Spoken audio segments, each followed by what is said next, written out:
Awesome. Thanks, Gina. And a massive welcome to everyone. Thank you for taking the time out of your lunchtime to jump onto this webinar. So I'm Stacey Adams and I'm a financial mentor on the Ignite platform. And today I'll be running a webinar on empowering your finances, a fresh mindset for the festive season. So helping you to gain some really practical tips for managing your expenses and achieving some really quick wins when it comes to Christmas. So just a little bit about me. So I have been with Ignite since 2021. I was working for Emerge for 7 years prior to that, and then left to set up my own coaching business, and then that's transformed into money. And you'll be able to hear soon my why. I'm not a financial advisor. I come strictly from money from a mindset perspective. And my big thing is around removing the emotion from your finances. So I just want to say that sometimes money is emotional for people. This may bring up some things for you. And as Gina said, you will be able to book me at the end of it through the Ignite platform if there is things that have come up personally for you. But do ask any questions as we go through the webinar, and we will answer those at the end. So I'm going to share to you around my personal mission around money. I think it's important for you to understand my why and why I'm so inspired and passionate about money, and why I want to educate as many people as possible around this topic. Some really interesting statistics around money, and then we will talk about practical tips for saving and what you can do around Christmas. I mean, I know we are a month out, but there are still some things that you can do. And also we want to help you to set up your year next year for success when it comes to Christmas as well.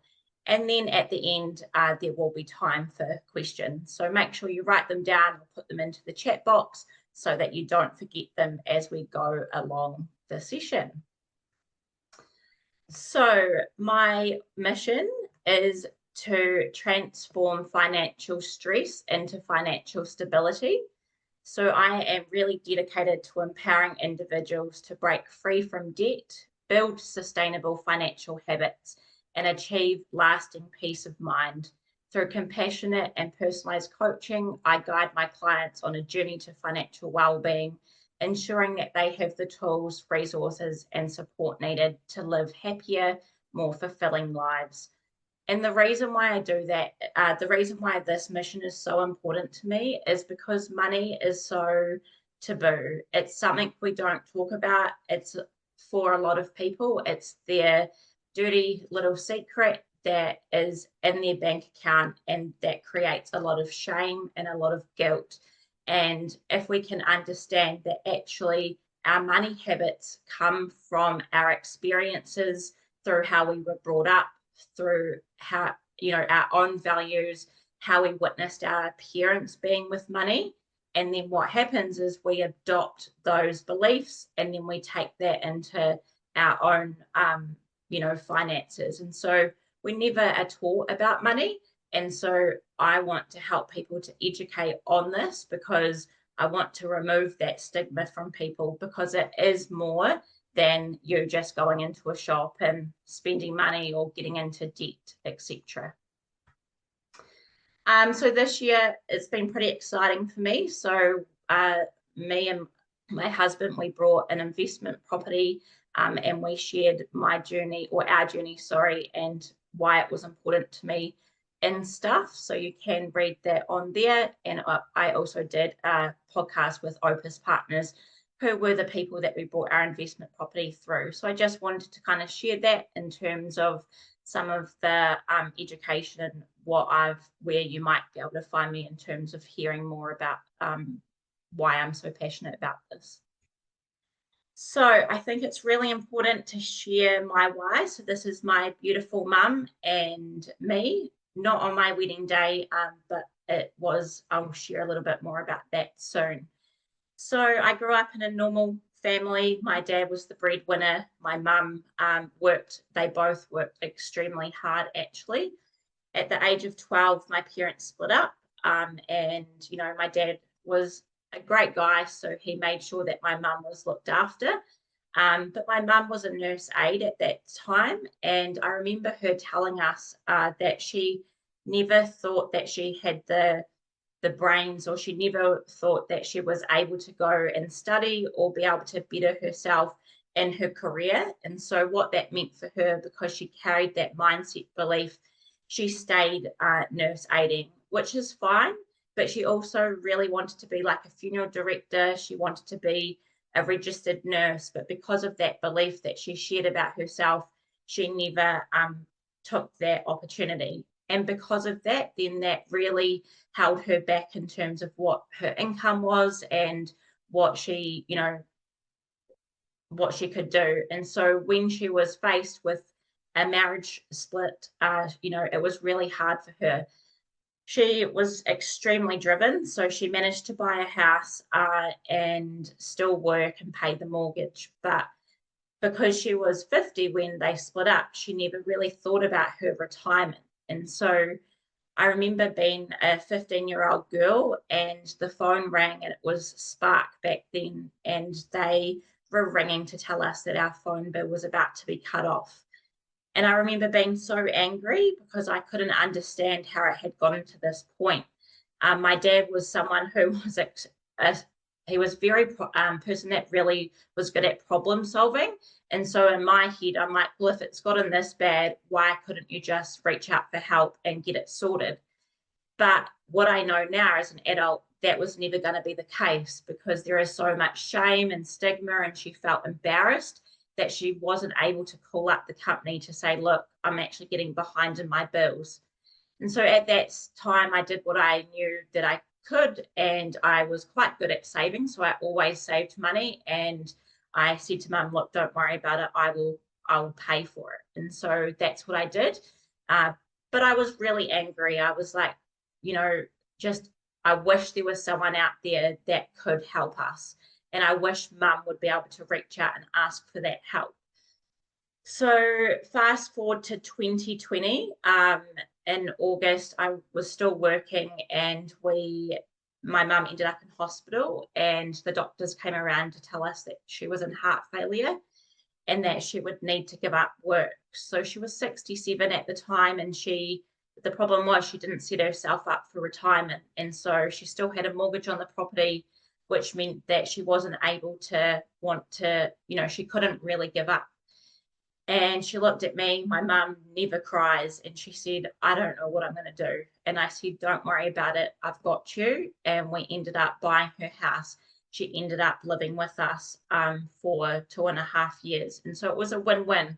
She helped us out. She helped us get on the property ladder, and she lived with us, which obviously in the rental market as of today, that was, an easier option for her.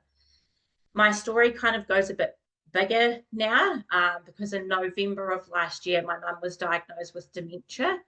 And we walked out of that appointment, and she almost held on to her diagnosis. And within 3 months, we had to put her into care. And I share this because it's really important that we start thinking about our retirement, no matter what that looks like for you guys now. Because, you're having to, because she's now in care, obviously, there is a subsidy, and, we did cash her up because we brought her property, but you still have to pay a premium room rate. And so why I share that is it's still costing around $1,000 a month to live in there. Plus, if you can't drive anymore, how are you going to get around? Other medical expenses that you have to pay, that's just on top of living. So, like extra food or anything like that. And I'm not sharing this to scare you. I'm sharing this to start thinking, no matter where you are at now, that it's important that you start thinking about your long-term vision and the long-term in terms of what you might do. She's really stable. She's, she loves being in there, and it's been a big journey for us. But, I'm just lucky that and grateful that I've chosen to educate myself on money to help her out and make it, the best situation, and that she has actually been there to help me as well. So what is the research saying? So this research was done back in 2021, and it was saying that 59% of people said that they were stressed about money in the last month. Now, if that was in 2021, fast forward to 2024, I would hate to read the statistics, because the last 2 years for people, especially this year, have been extremely difficult. There's been job losses, just trying to make ends meet, and it's just hard. 72% of people believed that their dreams were impossible, and 40% of people would struggle to come up with $2,000 in a crisis. Now, I put that one about the dreams being impossible because if you don't believe that you can do better, therefore your income's not going to go up. And because of that mindset, we can sometimes keep us from where we want to go. We won't take that next promotion in our jobs, or because we just don't think that we can get there. So I think it's important, no matter what the goal is, write it down, and you're not in charge of how you're going to get there. You're in charge of thinking about what you want your future to be, and also what you want your life to be. And even if it seems crazy, just write it down, because you never know what's going to happen.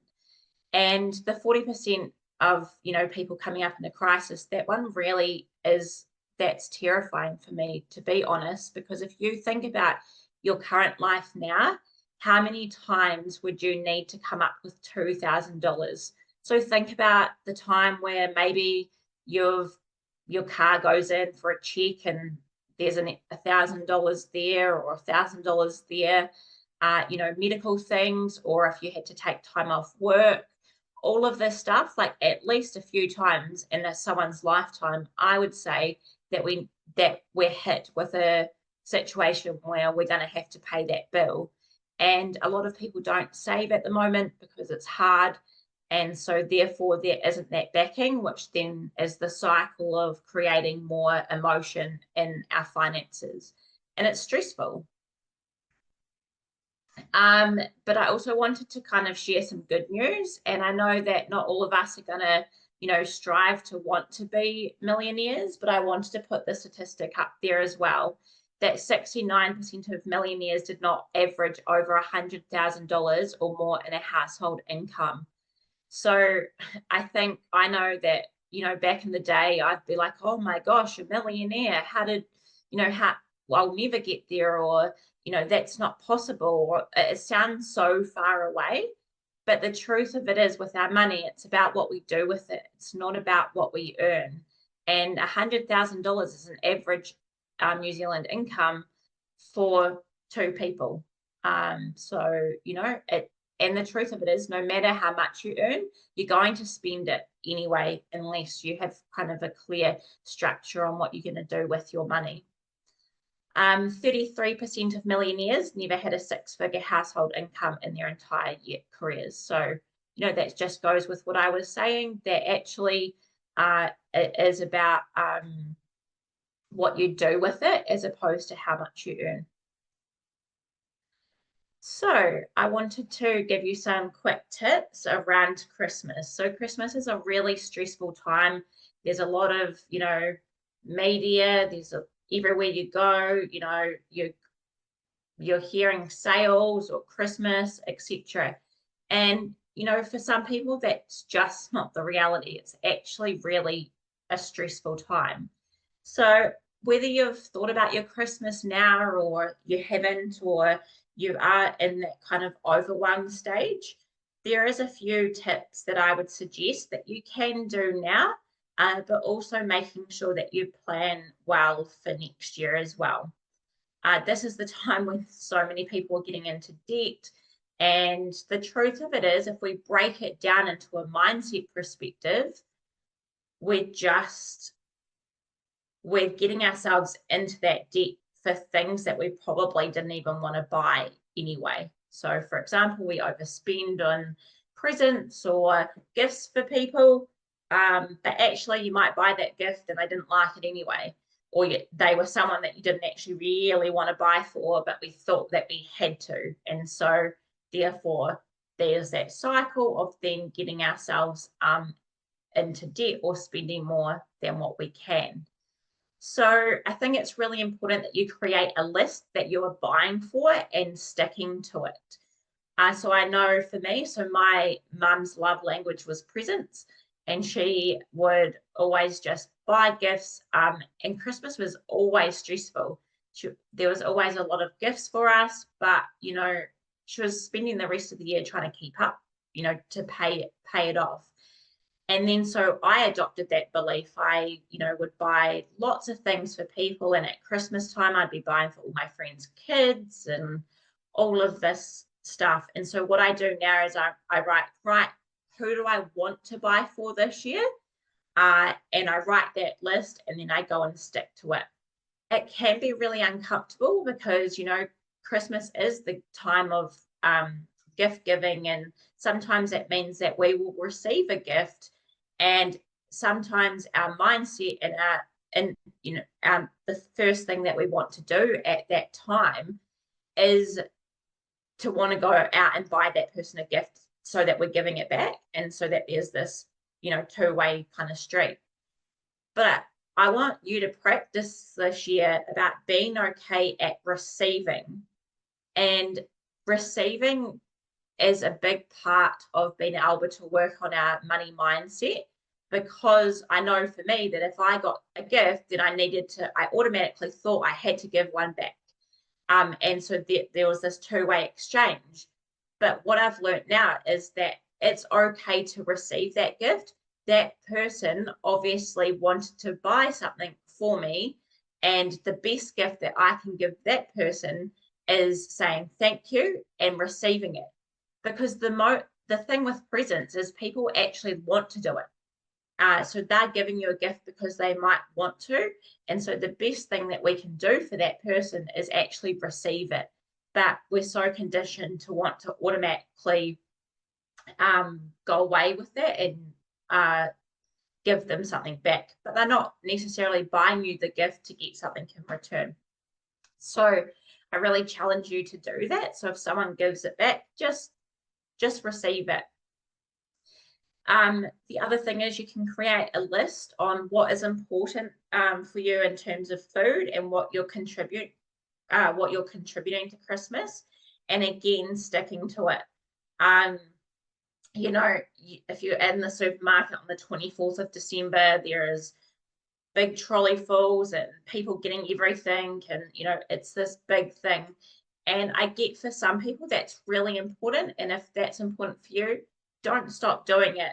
But what I'm saying is that if we are trying to overcompensate, or we're buying lots of things because we're trying to meet a need in here, that's what we want to look at. And so the best way to be able to stick to that is literally just writing yourself a list so that you're not going around the supermarket and picking up the extra stuff, and therefore we've just blown the budget by $200 or something.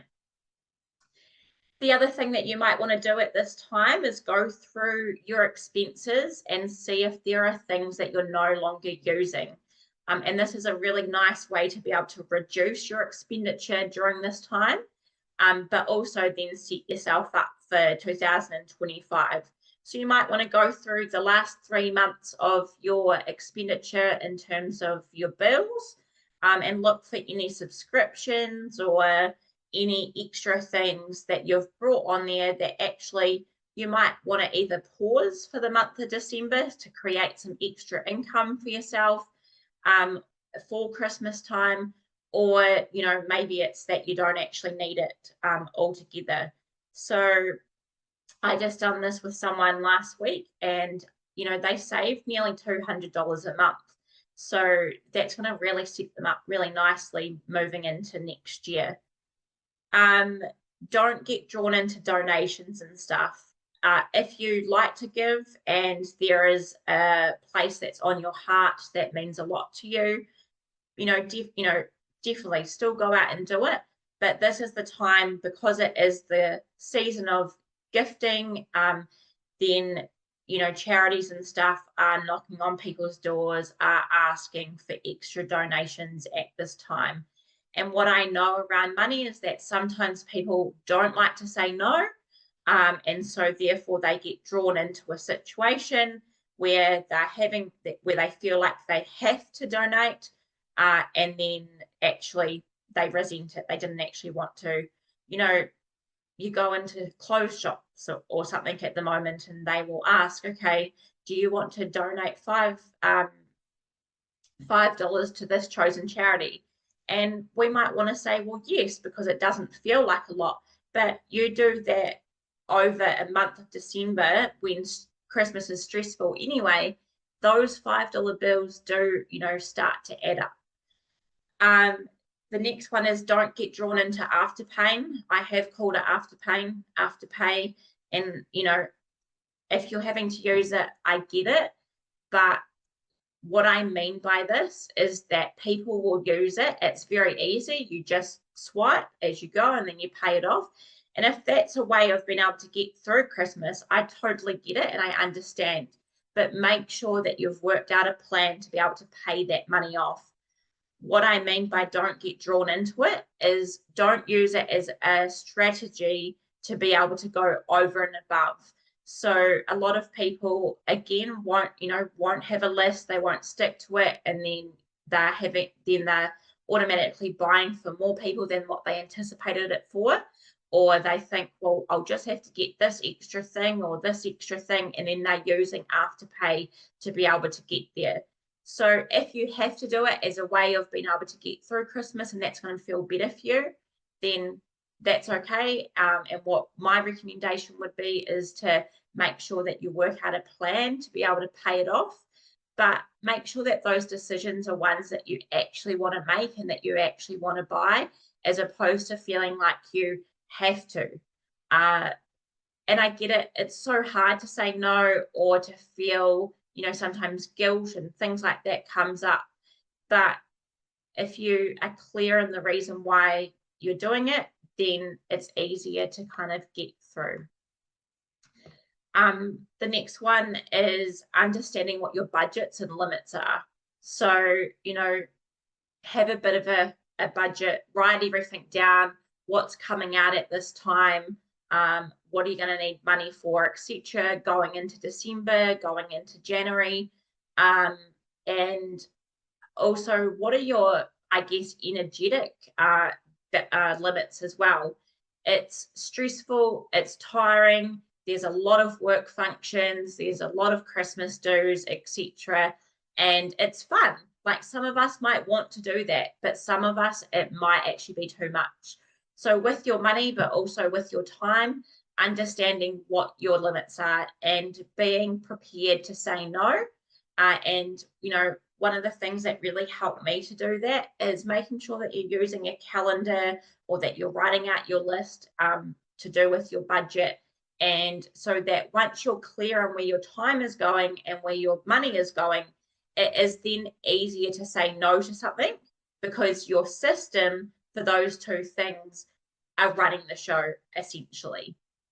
And then the last one, and this is mainly ready for next year, is getting yourself ready for Christmas.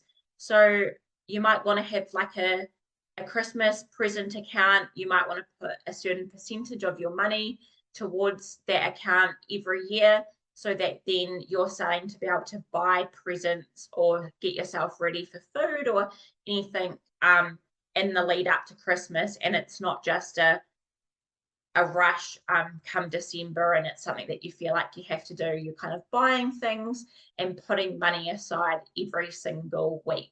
And you literally can start as little as $5, $10, $20, whatever's going to work for you. But when you do that, it's going to remove the stress for next year. So I get that that's probably might not be able to be done now, but do definitely set yourself up like that for next year.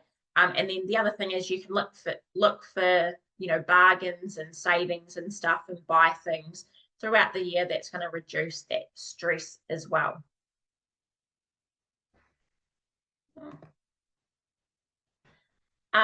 So this is my wealth building funnel, and I just thought it was important to go through, and you can use this as well for around this time of the year, but also to set yourself up well in 2025.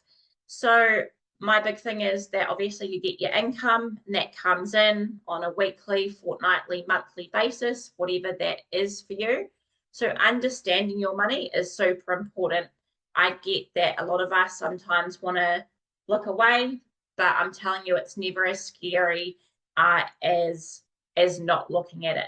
So you'll get your income, it will come into your account, and then you want to understand what your bills are, what's coming in, what's coming out. The first thing that I think is important is that you're saving, so that you have an account, and that's strictly for saving. I get a lot of questions asked, but what happens if I can't? For me, the most important thing is that you don't save more than 10% of your income to begin with, because emotionally you can't handle that, and that you want to just start with, if it's literally $5, $10, do that every single week. The other thing is you want to do that first before all your bills go out. And the reason for that is once your bills go out, you've got every intention of saving, but you won't because other things will come up. So if you're starting at $20, you literally save that every single week into the same account. And the reason why I say that is because you're going to build up your confidence. You're going to feel good about putting a little bit of savings away. And do you know how quickly it is that it starts to build up? And if you can, my recommendation is that you leave it in there, that you don't touch it. And the reason for that is, again, it's all about building up your confidence, and you're building up your self-esteem through doing that. And every time we dip into it, we feel guilty. So therefore, we've got this cycle going on. We save the money, spend it, feel guilty, redo it, and we're just on this kind of cycle. And that's what creates emotion when it comes to our finances. Then the next thing is, if next year, if you're wanting to look for ways to maybe increase your income, look at what your skill set is. I always ask, the people that I work with, like, what is your skill set? Like, what do you get paid to do? But also, is there other things amongst that you haven't looked at that you will help you maybe get a promotion or something like that? Or you do something, or you've got extra skills that maybe you want to do as, a side piece that's a bit of a hobby, but that actually you could ask for a bit of a money exchange. I did this with someone probably 6 months ago. They were seasonal workers, and they thought that they were literally going to have to probably stop working for 3 months, and we just kind of put a bit of a plan together around their money. And so, him not having income was going to affect the family. And so I just asked, I said, what is your skill set? Like, what could you get paid to do? And because he was focused on his goal, he then went and found a job, and he didn't have to not have a job for 3 months. And so it worked around the hours that he needed to be home for his family, which was a big thing. And as a result, he got the job, and it, really enhanced his family life. And that was all because we just looked at what has he done in the past? What is he good at? And what could he essentially get paid for? One of the big things is that we apply for jobs, and we then go to the interview, and we get really nervous, and we think, okay, cool, let's hope we get the job, because they will be a great company to work for. But we think that they are the people that want us. But actually, we are the ones with the skill set, that we are the ones that need us, if that makes sense. But for some reason, we look at it the other way around.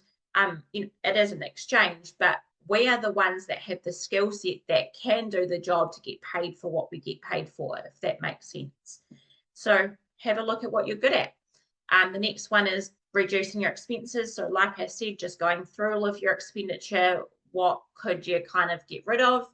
And then the next one is decluttering. So literally spend Christmas time going around your house, looking at things that you could sell, because there will be money around there just by looking at things. And maybe that's your extra money that you could get for Christmas that's going to remove the stress.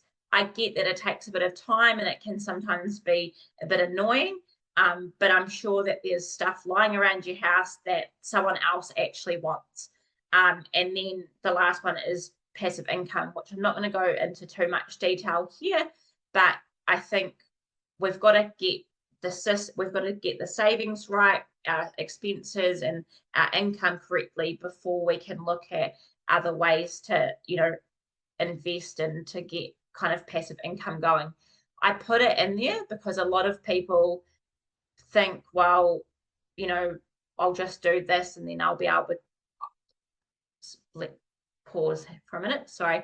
A lot of people look at that as the top thing. So they're like, wait, how can I increase my money or increase my income? And then passive income or money comes into it first. But I believe it needs to be actually thought about last. And so that's why the funnel is that way up.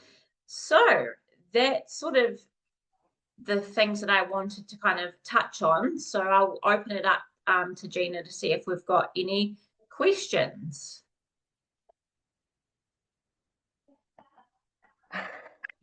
Sorry, I was having trouble getting my video to come back on. Thank you so much, Stacey. That was so interesting. And I really appreciated that you shared with us your story with your mum and your why, because I think one of the things about when we go looking for support in a particular area, and particularly around finances, because as you said, it is one of those areas that can be a bit taboo and have a bit of stigma. And so I really appreciate you sharing your story, because I think if someone books in to see you, they know they're going to be talking to someone who's kind of been there, done that, has some real life experience to back up what they're saying. So thank you for that. Oh, and because I guess on that, I'm excited now because I get to help people to do that. And I think I know that it's the hardest thing to do is to ask for help. But asking for help, once you've overcome that barrier, then that's the hardest and that's the first step. And so I can appreciate that it's difficult, but you don't want to keep moving forward being stressed, I guess. Yeah, totally.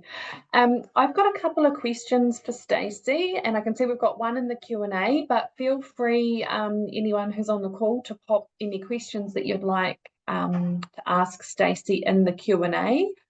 If you can't find the Q&A, you can pop it into the chat, but the Q&A would be good if you can see that on your screen. So Stacey, I wanted to ask any tips around communicating with your friends and family around if you are trying to change your mindset around money, and like you had some great tips that you shared with us around Christmas. So say, for example, this year I decide that I'm going to, set my budget for my gifts, and I'm not going to go over that. No matter what, someone gives me a big gift, I'm not going to feel the need to reciprocate with something of equal value. I'm going to stick within the budget that I've set. Yeah. Any tips for how to share that with friends and family, like how to communicate that, I'm being disciplined with my money, or I've got a goal, or... Yeah. So the first thing is it starts with you. So having that list and being really clear about what you're doing is going to be able to help to communicate that. And then it will depend on the dynamic within your family and your whānau. But I just believe being honest. So maybe you've got a big family gathering and maybe, you're used to buying presents for everyone. Well, could you change it up and suggest like Secret Santa, for example, where it's just one gift and everyone kind of wins? Or just being honest with them and saying, look, this is actually what I'm going to do. This time I'm going to just buy for the kids. That's what I'm choosing to do. What you choose to do, that's okay. I think if you set the expectations to begin with, then that's easier. So I've had a friend that's just come back from Australia, and she goes, "Hey girls, like, what are we doing this year for Christmas and stuff?" And I just turned around and said, "Look, actually, we don't celebrate Christmas in terms of gifts, but if you do want to have a catch up all together, then we can do that." And she's given us a Christmas card and stuff, but that's up to her. I'm clear that I don't have to feel like I'm having to reciprocate that. And no is a full sentence, and I get that it's uncomfortable. Man, it was uncomfortable. I remember the first time and a gift came and I was like, oh, okay, now I've got to sit in it, but just sit in the discomfort, because that discomfort will be uncomfortable, but what's more uncomfortable is trying to catch up next year. Yeah, that's great advice. Thanks, Stacey. Somebody has asked, are Christmas clubs worth it? Do you have any thoughts around that in terms of preparing for Christmas and putting money away in a Christmas club? Yeah, so I actually think they're a great idea, because again, you're putting away like $20 or $5 away each year. I think you're probably important to start it at the start of the year and just consistently every time you go to the supermarket once a month, put $5 on it, because then what it does is then by the time you get to December, you've got all of December to be able to use the money. And so you can either use it for Christmas, but also your personal shopping, which then gives you back money that you'd normally be spending on food to maybe use for presents and extra outings if that's what you do. So I think it's a really good way, because it's clear it has to be used at a supermarket, and you can't use it for other things. Awesome, thank you. I was interested in your slide where you said about the $2,000 for a crisis. And I feel like some years it feels like there's not just one of those crises that you need $2,000 for. Sometimes there's multiple, right? Like my oven broke down a couple of weeks ago, for example. I'm still waiting to find out how much that's going to cost.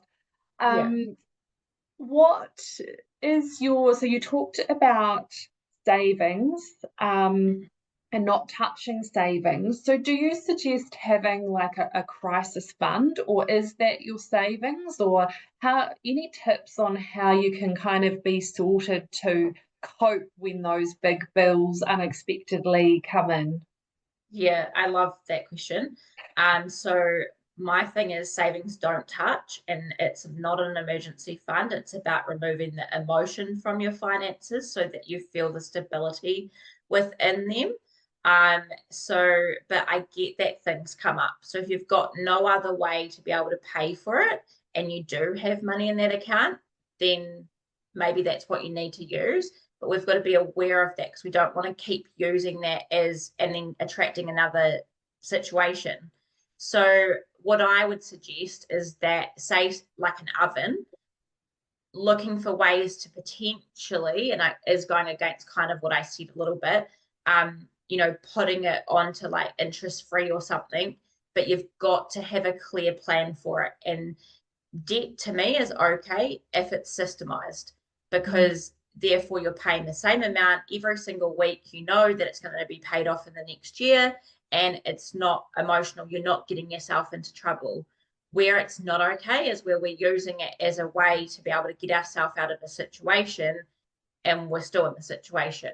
So you might want to have like a house account where you're putting extra money into that. And so if things that are a little bit smaller than an oven come up, you've got that money set aside. The savings really is just for savings, is kind of what I teach. And then anything else that you want to save for is kind of in maybe a separate bucket. But there are other ways. Things happen. Ask companies, can you pay it off? People will be okay with it. It comes to communication and being able to ask for what you need. So use the savings as a last resort, but asking the company, do you have a payment plan for me, installments? If it's like an oven, interest-free cards that you stick to paying it off every week, that you're not going to pay the interest on.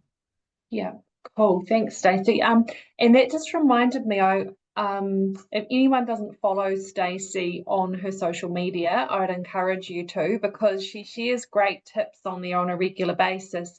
And I remember watching one of your stories recently, Stacey, where you talked about asking a company for something. I think you'd purchased something and then the price had changed. So you went back and asked whether there anything they could do for you. And you made the point that if you don't ask, you don't get. And what's the worst that could happen? They could say no. So I thought that was like really awesome advice. Yeah. I've got one last question for Stacey, so I'm going to go ahead and ask that in a second. But while I'm doing that, if anyone has anything else they'd like to ask, please pop it in the Q&A. Otherwise, we will finish up in a few minutes. So my last question, Stacey, was around any advice around how we talk to our children about money, because I'm just picking up on the concept that you talked about around a lot of us have grown up with money being something we don't talk about a lot or being a bit taboo. And I'm just made me think about how I talk to my son about money, and often I am saying to him around not when he's talking to friends, not focusing on the cost of things in a way, like what I'm trying to say is be humble around money. But I'm not sure if that's the right message. So yeah, just keen for any thoughts that you might have around, how we should or how we can maybe change that sort of stigma and taboo for future generations by talking to our children differently about money. Yeah, such a good question. So the first thing that I would suggest, there is no right or wrong, like our parents didn't do right or wrong. It's about also how we interpret it. So teaching him to be humble is also really important, because we want to be grateful for what we have in order to be able to have more as well. But I think if we can encourage kids in money conversations, that help them to understand, about money, what costs of things are, but in a way that's them learning about it rather than it coming from a place of us being worried about our finances, scarce, etc. So, teaching them the concept of working for their money as well. So, like giving them pocket money, but not just giving it to them. They need to work for that. So, what are they going to do around the house? The coaches that I work with, they talk about this story about how they did that. And so their child was, getting, say, $20 a week for the chores that they needed to do. And then the child came back and said, well, I want a pay rise now because I've been doing this for 3 months. And that's such a cool story, because it's teaching them negotiation, and it's teaching them, what to talk about when they get a bit older. So you can set up a bit of a bank account for them where they save some money, where they have some money for themselves, so that they're starting to understand the concept. Take them shopping with you, let them feel money, although most of it's digital now, but just including them. So I talk to my clients that I work with around understanding what family values are. So what do they want to be doing with their money? Like, what do they want us as a family to be doing? Or if things are a little bit hard, getting together as a family and having that conversation about, okay, next year things might be a bit different because we're doing this. So giving them a kind of a rationale for it is super important, as opposed to, well, we just can't do that. I think it's important that we watch our language. And it might not be that, not saying I can't, but actually that's not that's not our family priority at the moment, is super important. And I think it's also, teaching them that because it's hard when they get in with friends, their friends might have more things or whatever. And so as a parent, we can sometimes feel that guilt. And so it's just having those conversations. Well, if you want that, how are you going to get there? What do you want to do for that, etc.? Because getting everything also creates a challenge in itself as well. So yeah, does that sort of answer your Sure does. question? Yeah, that's awesome. Thank you so much, Stacey.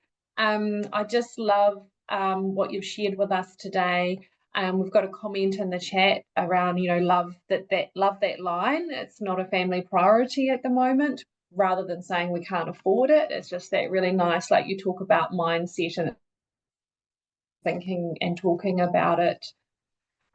So yeah, thank you so much everyone for joining us for today's webinar. And just a reminder that, if you'd like to talk to Stacey about your own personal financial situation, if you'd like to get some more tips and hints from her, you can book a session with Stacey on the Ignite platform.